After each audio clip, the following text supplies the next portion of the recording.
Nah, hubungannya mari kita lihat, saudara, bahwa Sunan Gunung Jati menikah dengan Nyai Rara Santang, putri Prabu Siliwangi, Raja Pajajaran Jawa Barat, saudara. Takbir, takbir. Sunan Gunung Jati lahir di Mekah. Ini tulisan di manuskrip ya, Al-Mukarramah, dengan nama Syarif Hidayatullah tahun 1448. Ibunya bernama Nyai Rara Santang binti Prabu Siliwangi. Nyai Rara Santang pergi haji ke Mekah bersama kakaknya Pangeran Cakrabuana. Selama tinggal di Mekah, ia nyantri di Syekh Bayanullah, adik Sayyidatul Kahfi. Sayyidatul Kahfi adalah ulama asal Mekah yang menyebarkan Islam di Cirebon. Nyai Rara Santang dan kakaknya berguru kepadanya, dan gurunya tersebut yang memerintahkannya untuk segera menunaikan ibadah haji ke Mekah bersama kakaknya Pangeran Cakrabuana.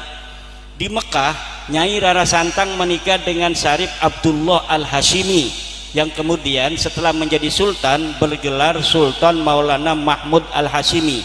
Ia menguasai wilayah Bani Ismail di Mesir dan Bani Israel di Palestina. Nyai Rara Santang kemudian mendapat nama baru Syarifah Mudaim dan tinggal di Mesir bersama suami dan anaknya. Jadi tidak ada Yaman-Yamanan itu. Dalam berita yang ditulis oleh orang Cirebon tahun 1700 sendiri, itu Syekh Sunan Gunung Jati Syarif Hidayatullah ada bapaknya orang Mesir, lahirnya di Mekah Al-Mukarramah. Ketika berumur 20 tahun, Syarif Hidayatullah pergi ke Mekah dan nyantri di ulama-ulama Mekah. Setelah itu ia pergi ke Nusantara. Ia mampir di Gujarat, lalu ke kerajaan Samudra Pasai. Di Pasai ia nyantri di Sayyid Maulana Ishak, bapak Sunan Giri. Dari Pasai ia berlayar menuju Banten. Dari Banten kemudian menuju Surabaya untuk nyantri di Sunan Ampel. Sunan Gunung Jati nyantrinya di Sunan Ampel setelah nyantri di bapaknya Sunan Giri di Aceh.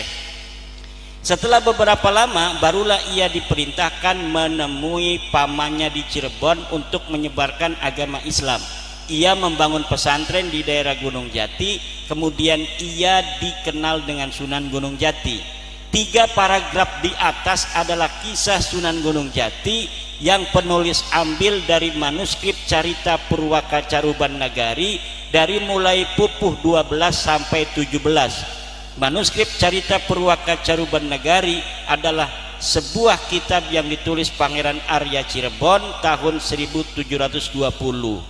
Manuskrip itu tercantum salah satu versi silsilah Sunan Gunung Jati. Nah, silsilah Sunan Gunung Jati sendiri ini sudah ditemukan manuskripnya. Ada manuskrip Bangkalan 1624. Ini yang tertua sementara yang ditemukan di Bangkalan, manuskrip tentang silsilah Sunan Gunung Jati ke Syekh Jumadil Kubro. Kemudian yang kedua manuskrip Tapal Kuda tahun 1650. Kemudian mengatakan juga bahwa Sunan Gunung Jati adalah keturunan Syekh Jumadil Kubro. Kemudian manuskrip Pamekasan tahun 1700. Manuskrip Syekh Hasan Muhyi 1787. Asal usul Kesultanan Cirebon 1809. Tinjauan kritis sejarah Banten 1913. Kemudian ada lagi kemarin dari Pangeran Qodiran, Patih Kesultanan Cirebon, saya mendapatkan stempel-stempel keluarga-keluarga Keraton Kanoman yang distempel oleh kerajaan Belanda. Kemudian setelah negara Indonesia terbentuk oleh negara Indonesia, itu silsilahnya juga ke Musa Al-Kadzim. Nah, siapa yang menemukan para wali songo itu? Ya, yang menemukan manuskrip-manuskrip ini. Kita nggak tahu yang menemukan siapa. Kalau saya kan di Sragen ini yang menemukan Kiai Kiai Riyad. Tapi waktu itu saya belum tahu karena manuskrip yang kita temukan menyebutkan beliau adalah lahir di Mekah Al-Mukarramah. Jadi orang-orang kita di sini dulu, contohnya di sini, Pangeran Cakrabuana asli orang Cirebon, itu sudah pergi haji pada abad ke-15. Tahun 2024 kita pengurus MMC banyak yang belum pergi haji.